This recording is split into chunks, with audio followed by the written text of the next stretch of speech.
mu baax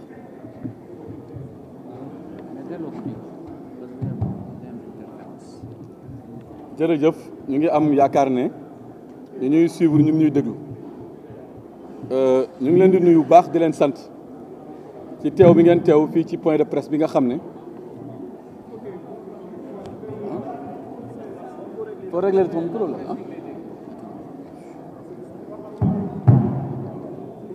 yéen a ngi dégg waaw ñu ngi leen di nuyu bu baax di leen sant di leen gërëm ci seen teewaay comme ni ñu ko waxee léegi li waral point de presse bi mooy ñëpp xam nañu ne Alliance pour la République parti la boo xam ne réew mi ci wàllu tolluwaay fu mu ci mën a nekk rek dafay génn joxe position am joxe opinion ci xam-xam ci yar ak teggin APR parti la boo xam ne débat d'idées lañ ko xamee wuñ ko saaga xamee wuñ ko toj xamee wuñ ko yàq xamee wuñ ko wax lu ñaaw débat d'idées nag mooy li ñuy def nii gouvernement bi proposé ñu def ci jàngat def ci ay conclusions ba pare wax suñu xalaat su ko defee peuple sénégalais bi nga xam ne dañ leen yàgg nax ñu mun a xam ci ñiy wax lan moo ci nekk dëgg ak lan moo xam ne nekku ci dëgg su ko defee ñi ñu jàkkaarloo te nekk ay cuune ñu mun leen leeral yoon bi ba yenn mbir yi nga xam ne dañ ko namm def te baaxul ñu mun leen wax ne arrêté leen ko su ko defee Sénégal mun ci gis boppam loolu moo tax nag le 1er août passé mooy ajuma bi passé ñun dañoo déglu premier ministre mu présenté ñu benn plan boo xam ne moom moo ko tuddee plan de redressement mais ñun bu ñu ko jàngatee liñ ko gisee mooy plan de régression économique pour ne pas dire un plan de répression économique ñuy rappeler nag ne plan boobu ñu ngi ko tëgg ci contexte bu particulier contexte bi mooy lan kër yi coono dugg na fa xale yi amuñu liggéey secteur privé bi nërmelu na secteur immobilier daanu na kuy jaay mënatoo jaay ku doon importer mënatoo importer dafa mel ni donc réew mi nekk na à genoux ci contexte boobu la ñu premier ministre digoon ne dina mettre en place le plan de redressement économique ñu am ci nag yaakaar bu rëy bu ñu ko annoncé mu nekkoon plan bu ñu ñor lool ndax boobu jàppoon nañ ne comme que plan de redressement économique lañ waxoon te ñëpp jàng ne économie li ko yor mooy secteur privé di les entreprises di petites et moyennes entreprises yi mais aussi di ménages yi maanaam li xew ci kër yi ñu ñoom ñëpp ñu yaakaar ne dinañu gis seen bopp ci plan bi Sénégal yëpp jël xalaatam ak gis-gisam yëpp wékk ko premier ministre di yaakaar ne plan bi su génnee commerçant yeeg marchand ambulant yeeg ñëpp ñi nga xam ne dañoo taxaw dinañu am motivation bu bees woote waat pour liggéey démarré waat ñu yaakaar ne xale yi nga xam ne dañ leen diggoon liggéey bu ñu bëri ndeysaan nekk ci xeex bi ba ay mort am ci ñu ngi koy regretter encore une fois dinañu am liggéey ñu yaakaar ne même ñi nga xam ne dañ leen fekk ñuy liggéey ñu yàq seen liggéey keroog bu premier ministre waxee amoon nañu yaakaar ne suñu paree yéen journalistes yi soo leen defee enquête d'opinion li ngeen gis ne sénégalais yi am nañu yaakaar ci loolu waaye malheureusement suñu yaakaar dafa tas keroog bu ñu déggoo premier ministre yaakaaru ménage yi tas yaakaaru société privée yi tas yaakaaru xale yi tas yaakaaru béykat yi tas yaakaaru Sénégal yëpp tas lu tax mu tas nag dañ leen di ñëw pour waxal leen plan bi buñ ko analyser dañ ci gis ay problème bu ci njëkk nag mooy problème de forme lu tax nag ñuy wax problème de forme mooy Sénégal état de droit la Sénégal réew la boo xam ne dañu war a respecter les institutions respecter loi ñuy fàttali ne premier ministre bi mu bañee dem assemblée nationale pour wuyu ji déclaration de politique générale dafa amoon lu mu ñu wax lu mu ñu waxoon mooy règlement intérieur assemblée nationale méngoowul ak loi wu république bi ñu jàpp ne kooku kuy respecter loi la loi wu Sénégal nag ci wàllu planification économique dafa am loi boo xam ne ñu ngi ko tëgg le 19 avril 2022 muy la loi 2022 10 du 19 avril 2022 loi boobu ci article 24 moom moo wax de manière claire nette et précise que Sénégal jël le PSE plan Sénégal émergent def ko comme unique référentiel en matière de politique économique loi boobu nag may na leen ñoom ñu def beneen xalaat bu dul PSE ndax xam nag am nañ ci droit ñoom mosuñu d'accord ak PSE am nañu droit am gis-gis bu wutee ak gis-gis bu PSE waaye par respect envers les institutions par respect envers la loi dara empêché wu leen woon ñu dem assemblée nationale modifier l'article 24 de la loi 2022-10 du 19 avril 2022 mais defuñu ko ndax maa tey defuñu ko sax ndax du ñàkk xam donc ñun APR ñoo leen di xamal ne seen lii pour nga xam ne mun nañ ko jàppee mu nekk dëgg pour éviter ñu mun ko traduire wala ñu attaquer ko devant la Cour suprême pour excès de pouvoir da ngeen am obligation ak devoir dem Assemblée nationale réadapter loi bi par rapport au contexte actuel loolu nag ñun xam nañ ne xamuñ ko waaye ñun ñoo leen ko baaxee en tant que opposant de contribution en tant que opposant républicain amuñu xam-xam gisuñu ko xamuñu ko ñoom waaye ñun ñu leen koy xamal am nañ droit encore une fois def xalaat bu leen neex bu wute ak PSE waaye amuñu droit te dañoo am obligation loolu ñu méngale ko ak charte réew mi ak droit réew mi loolu nag mooy si wàllu forme yi li ci des si wàllu forme je pense que monsieur le ministre Amar Youm dina si ñëwaat léegi nag ñu dugg ci wàllu fond bi comme ni ma ko waxee ñun ay critiques yu objectif la ñuy def ay critiques yoo xam ne c'est pour defar waaye critiques yoo xam ne day permettre sénégalais yi ñu bañ leen a nax bu ñu leen laajee plan bi ñaata xaalis ngeen yi ci war a dugal ñoom gouvernement dañu ne war nañ ci dugal 5700 milliards ñu leen en bon 5700 milliards ngeen ci bëgg dugal ñu ne ñu waaw ñu leen waa léegi fan ngeen di jëlee xaalis bi mu ne ñu xanaa sacrifice xanaa ñun ñëpp ñu boole sacrifié wu ñun ménage yi ñun entreprise privée yi ñun ñëpp ñu toog ñëw ne ah état comme que sacrifice la ñu état wax te yaay ndey mbili gi yaay borom doole bi yow état dañoo bëggoon nga wax ñu yow ñaata nga si teg ci table bi état nañu sur les 5700 milliards man état Pastef mënuma ci lenn lu dul 100 milliards 100 milliards nag ci 5700 milliards mooy junne boo jël li siy dugal motul sax ñeenti dërëm loolu il faut nit ñi xam ko c'est 1,7 pour cent loolu état wax état donc ne man daal maa ngi nii 5700 laa bëgg laa mën a dugal waaye man état 100 milliards rek laa si mu mel ni nag loolu décision bu lourde de conséquence la lu ñu naqari la d'autant plus que dañ ko laaj li ci des fan nga koy jëlee mu ne du ma leb extérieur ci yéen ñii laa koy yaakaar yéen waa ménage yéen waa secteur privé yéen béykat yu xiif yu sonn yi si yéen nañu yaakaar ngeen génnee lu ëpp 100 milliards muy 5600 milliards loolu musiba la te dañ koy wax de manière claire mu mel ni daal benn waay bu doon jooy la dem ci waajuram naan kan waajur damaa sonn damaa xiif damaa bëgg a lekk waajur ne ko lan nga am sa poche ñu dépensé ko suba te moom moo ñu war a dimbale donc kuy jooy wut si wallu ci état far état ñëw ne ko yow mii di jooy yaa ma war a wallu loolu mooy plan de redressement bi nga xam ne moom la ñu andil léegi nag ci 100 milliards yi dañu ko bëgg tegtal pour ngeen dañu bëgg andil pour ngeen comprendre ko d'abord 100 milliards yi ñoom seen bopp ñu ne 50 milliards yi ñu ngi koy jëlee ci li ñuy woowee centralisation des marchés publics ñoom dañu jàpp ne suñu centraliser les marchés publics dinañ ci am économie de 50 milliards loolu la ñu wax léegi nag ñun dañ leen bëggoon expliquer lan mooy centralisation des marchés publics centralisation des marchés publics mooy Sénégal lu muy fonctionner mooy autorité contractante yi muy LONASE muy PRODAC muy ministère de la jeunesse muy ministère des finances ku ci nekk dafay am ay marché ñu amoon ay petites et moyennes entreprises yoo xam ne ñoom ñooy dem di gagner marché yooyu mooy PME yi yéen sax journalistes yi léeg leen ngeen dugg ci marché état xanaa doo ma jox marché ndeysaan xale yu am jom surtout jigéen ñi taal seen oto dugg fii nga am fi 10 millions fii nga am ci 15 millions fii nga am fa 3 millions fii nga am fa 7 millions nga nekk jàmbaar am sa oto di employé ay nit ñi ñuy suivre ñu bëri ñu ngi ci cas bu mel noonu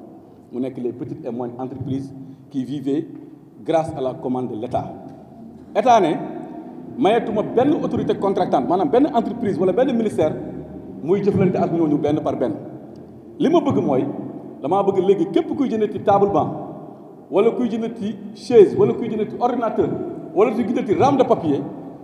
bu ñu ñëw rek benn PME ma gis la nga dimbale ko ànd ak moom ngeen gañ a marché ngeen liggéey waaye damaa bëgg centraliser lépp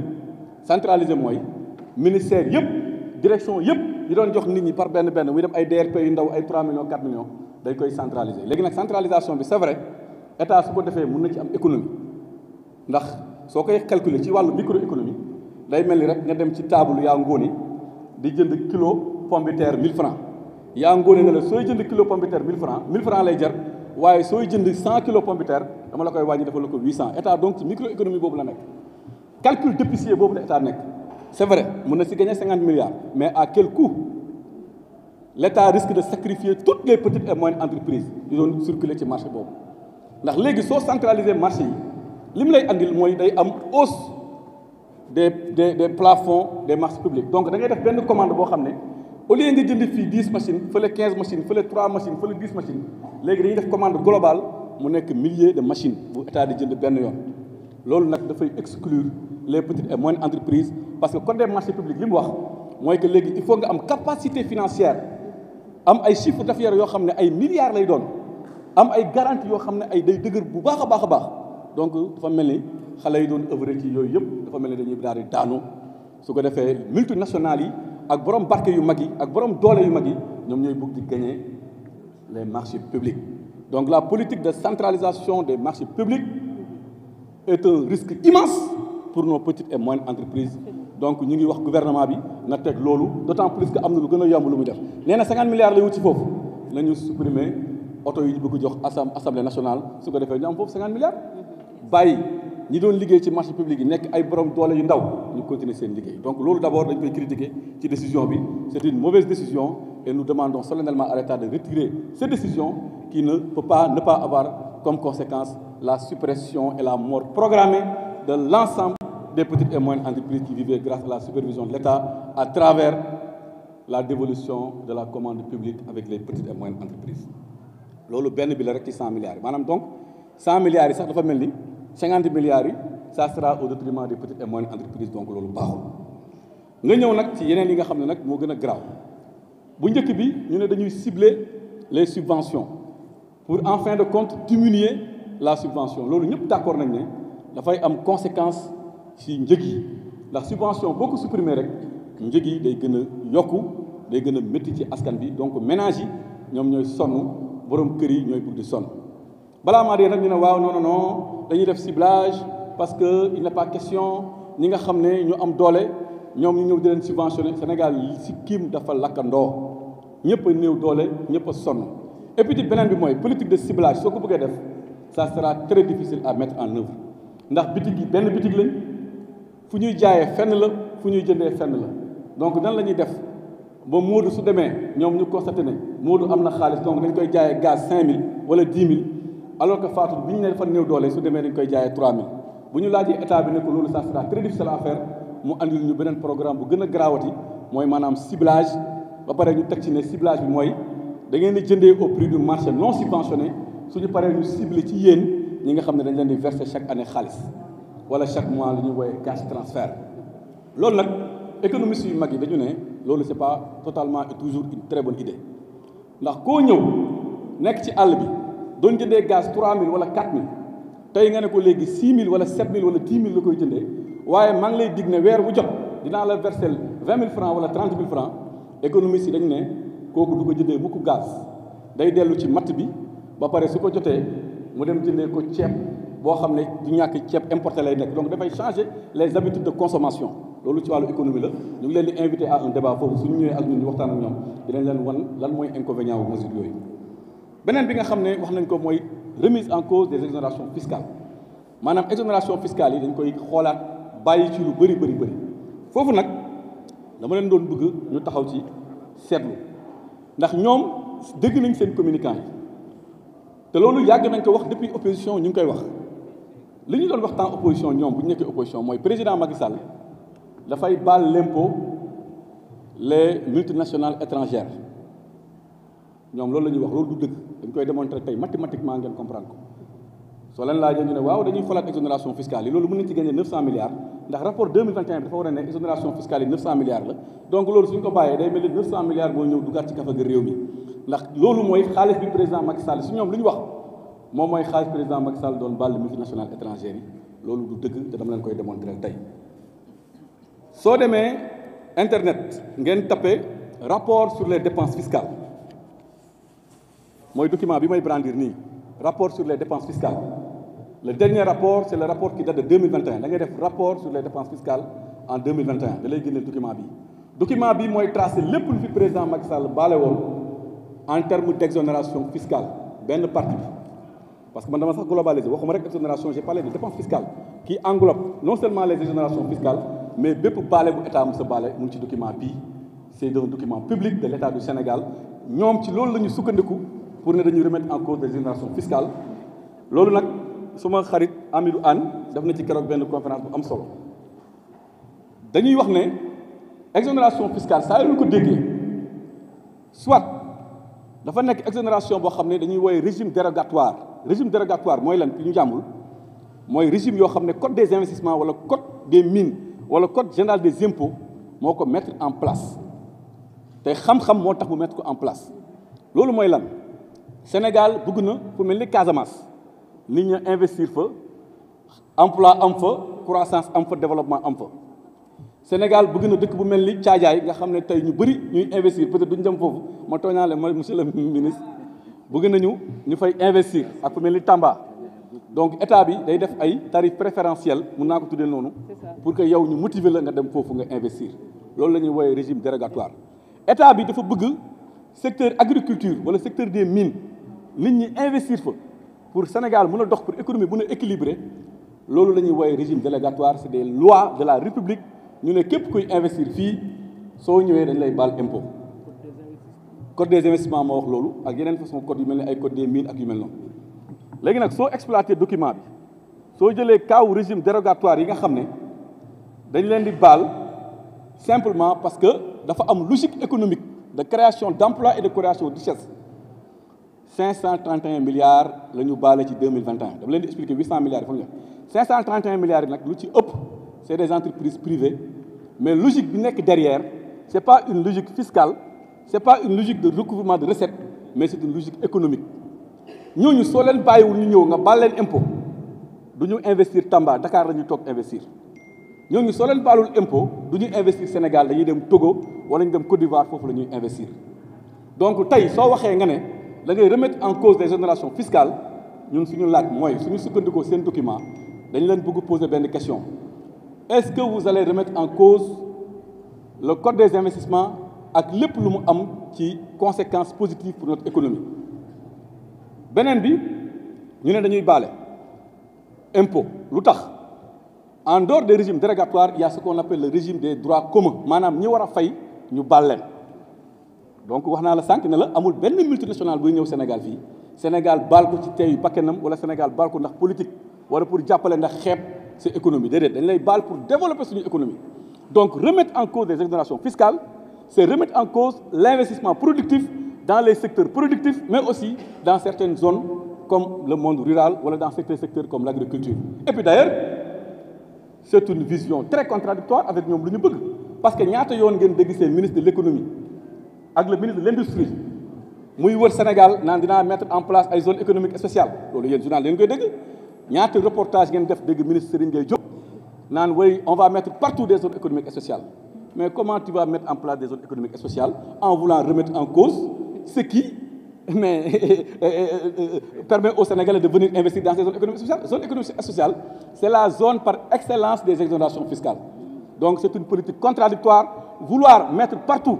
des zones économiques spéciales, vouloir partout faire de l'investissement direct étranger, va remettre en cause les exonérations fiscales qui relèvent du code des investissements ou de manière générale, qui relèvent du régime dérogatoire. C'est une politique contradictoire loolu du xam-xam lalu ko loolu baaxul lañ ko jël sànni ko fële bëggatuñ ko dégg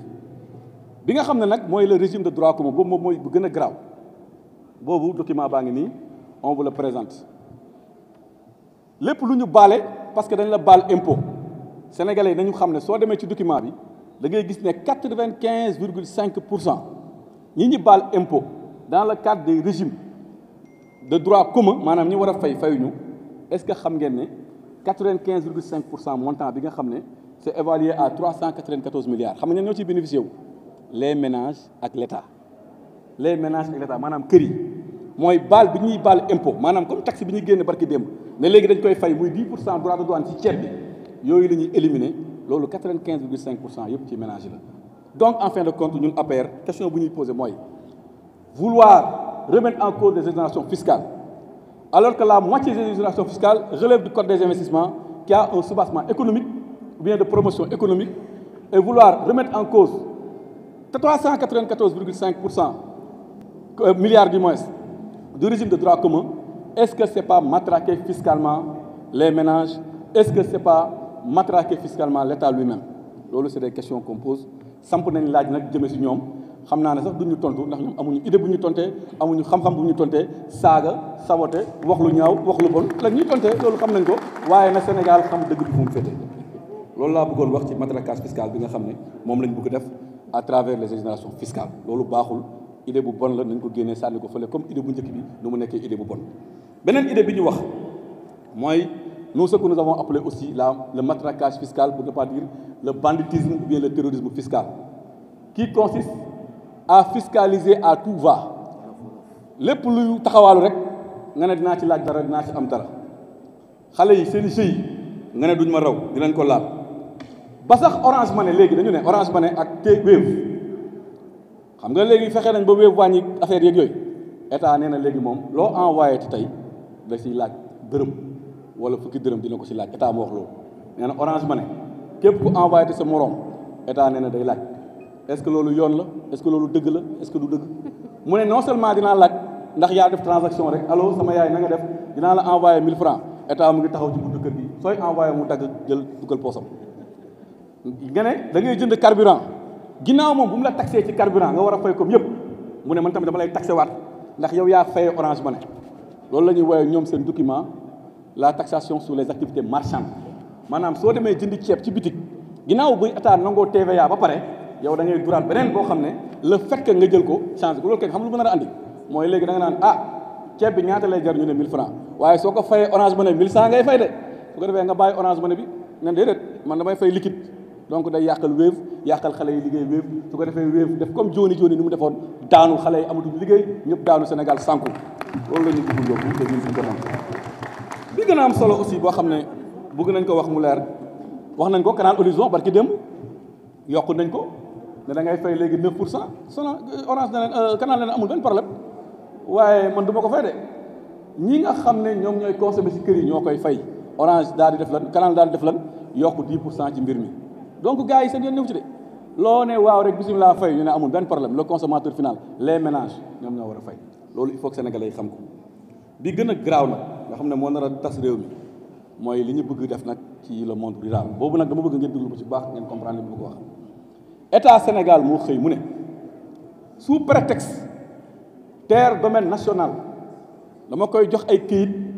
te ñëpp d'accord ne terre yi nekk ci domaine national waa monde rural bi ñoom ñoo ko amee di ci bëy état moo ne man dinaa leen jox këyit sous prétexte au lieu mu defal leen ko gratuitement mu ne nag yéen béykat yi man état dinaa leen laaj 600 milliards ci ñetti at loolu ñoo ko bind noir sur blanc ligne 19 ci seen plan de financement ne yéen béykat yi 600 milliards ngeen may jox ma wutal leen ay këyit alors que këyit yi béykat dañu ko doon am gratuitement 600 milliards nag pour suñu mbokk àll yi ñuy déglu nekk ci kaw gi 600 milliards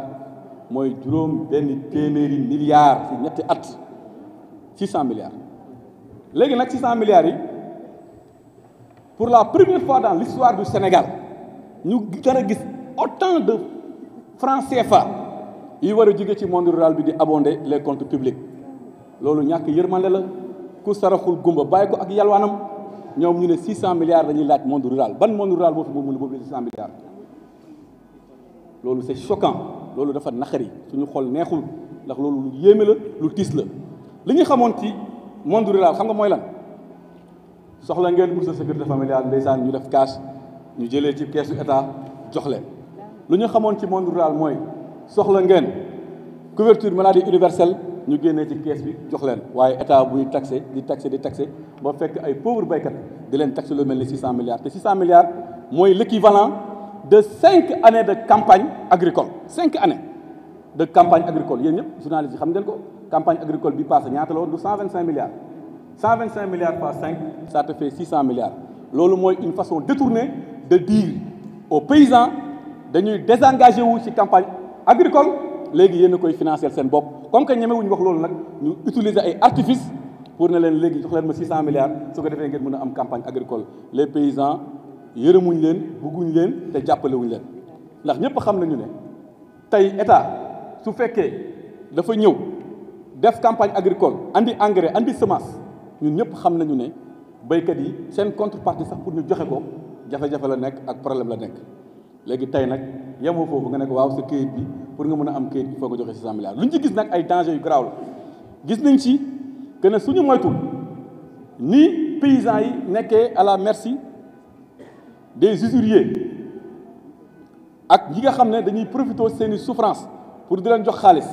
loolu lañ nar a mujjee ak béykat yi su ko defee suuf si dafa nar a mujjee ci loxo ñoo xam ne nekkuñu ay béykat te loolu musiba la loolu nag vraiment laaj na sax dialogue national ndax loolu vraiment ñun duñu nangu sax ñu def ko ndax ñoom xam nañ ne fii ak ñeenti at dañ fiy jógee ñun suñu ñëwaatee incha allah en 2029 bëgguñu topp ay këyit yoo xam ne ci ay loxo yu mu nekk tabbi nekkul ay loxo béykat loolu moom ñu duñ ko fi nangu su laajee ñu suñu bakkeen dinañ ko joxe mais loolu kenn du ko fi nangu kenn du ko fi def waaye nag ñu ngi leen di ibbi bunt su fekkee bëgg nañ discuter dialoguer ñu xool lan mooy meilleure option loolu bëgg nañ ci wax naa nag ne d'accord naa ne jox béykat suuf lu am solo la waaye di ko laaj 600 milliards loolu musiba la parce que musul am ci àdduna c'est du jamais vu dans l'histoire du Sénégal man xool naa budget Sénégal depuis jamonoy tubaab bi sax deful woon loolu tubaab bi sax laajul 600 milliards les paysans tey ñu ñuy laaj 600 milliards loolu les paysans et encore que 600 milliards c'est l'équivalent pour l'année 2025 de l'ensemble des impôts sur le revenu reçu de la part du secteur privé et des travailleurs du secteur public tey ñu bëgg ko laaj béykat yi loolu c'est musiba loolu kenn war ko nangu soo gisee ma taxaw si nag parce que dafa nekk lu yéeme lu doy waar béykat yi nag gars yi bàyyeeguñ leen nee nañ leen gerte bi képp ku koy exporté ti dañuy imposer ay taxes bàyyiwuñ sax waa Casamance ak waa Sédhiou yi nga xam ne ñoom noix de cajou la ñuy def nee nañu dañuy imposer ay taxes mais ñëpp xam nañ nu muy demee chinois buy exporté soo ko ne da ngaa war a fay taxe 10 francs wala 20 francs wala 30 francs béykat bi la koy facturer su ko defee béykat yi gën a daal donc loolu logique économique mooy ñoom du ñu sonn dañuy ñëw rek taxé ko ki nga xam ne mooy jaay donc béykat bi état nee na léegi seen gerte bi jàpp leen ne képp ko leen ko jaay su ko waree exporté dina fay taxe donc jàpp leen ne yéen tamit du moytuwul dina métti si ñoom léegi donc soo jàngatee loolu yëpp li ngay seetlu mooy en économie dafa am principe bu am solo bu ñu doon jàngal en économie bu ñuy nekk première année c'est le principe de l'état-providence état-providence nag benn économiste bu mag newul moo ko xalaat waaye moo ko gën a développé mu ngi tudd John Maynard Keynes moom moo ko développé mooy état boo xam ne dafa nekk à la disposition de ses populations loolu nag dafa am président bu mag boo xam ne président africain la moom moo ko gën a matérialiser ci liggéeyam ci vision am muy le président Macky Sall état-providence mooy dinaa def ay infrastructures pour ñëpp dinaa def ay tëli pour ñëpp dinaa def ay pont pour ñëpp waaye du ma fàtte ñëpp ndax dinaa defal aussi ay bourse sécurité familiale loolu mooy état boo xam ne c'est un état qui apporte du réconfort à sa population loolu la économie si jàng waaye nag ñoom ñi dañoo andi lu bees à la place de l'état providence Pastef inaugure l'état rentier du peuple mooy état addu kalpe wala état juuti maan loolu moom kenn jàng ko ci théorie économique waaye Pastef tey andi nañu loolu mooy état boo xam ne mooy état nag dëgg-dëgg toog muy dox mooy lan toog teg sa chaise yor sa bic yor sa feuille xale yi di liggéey matin ngay encaisser soir béykat yi di liggéey matin ngay encaisser soir secteur privé di liggéey ngay encaisser soir donc un état qui ne fait aucun effort partisan moindre effort nga ne man fan laa wekk sama politique ak sama xalaat mooy toog muy dox toog xale yi di liggéey man may encaisser di lekk di def avion di dem Turquie di def avion di def ay bëggatuma sax ne dañuy def ay caaxaan loolu nag kenn du ko fi nangu ñun état providence lañu bëgg mais bëgguñu état addu kalpe bëgguñu état rentier bëgguñu état toog muy dox loolu dañ koy condamné léegi nag Pastef xamee woon nañ ko saaga xas wax lu ñaaw waaye xamee wuñ ko woon toroxal borom barke yi maanaam ñi nga xam ne ñu ngi liggéey ñu leen di toroxal ba duñu amati dara ndax fu ñu tourné ñu daal di impôt boo xam ne teguñu ko ci yoon teguñu ko ci xam-xam teguñu ko ci norme Pastef xamee wuñ ko woon këpp yalwaanu béykat yi ak këpp yalwaanu baadoola yi loolu xamee wuñ ko woon Pastef léegi nag loolu moo tax ñun APR à l'unanimité nous rejetons le plan bi baaxul santul yàlla plan bi baaxul teguwul ci xam-xam plan bi c'est un plan boo xam ne dafay maintenir le monde rural dans la misère noire dans l'approvisionnement dans l'appauvrissement total et sans équivoque loolu moo tax incha allah ñun bu neexee yàlla dinañ ci def benn liggéey ba yéen point bu nekk ci seeni mesure dinañ leen wax de manière concrète comme ni ma ko waxee ban impact lay mën a am ci économie Sénégal ak ci ménage du Sénégal waaye nag en attendant comme que dañuy bañ rek ñu ne opposition Sénégal moom wax rek te amul solution war ngeen ñu poser question nañu fan la ñu proposer ñun pour ñu wut leen xaalis loolu nag man maa def sama xalatu bopp pour proposer leen ko ñoom ne leen waaw c'est important ñu leen di proposer gars yi ne nañ bëgguñu mais dañ leen di proposer waaw léegi dañ leen proposer mel ma waaw léegi on sera bref on sera bref parce que dañuy bañ ñu ne s'il vous plaît dañuy bañ ñu ne ñun daal critiquer wax lu ñaaw léegi ñoom nee nañ 5700 milliards dañuy wut ba tax ñuy addu kalpe ba tax ñuy jàpp nit ñi di leen laaj du ñu war a laaj di laaj ñëpp 600 milliards ñii 700 milliards influenceurs yi sax ñu laaj leen dañ leen di wax ne am ngeen 300 milliards yoo xam ne mun ngeen ko am ci lu yomb te moom lañ leen di expliquer bu njëkk bi mooy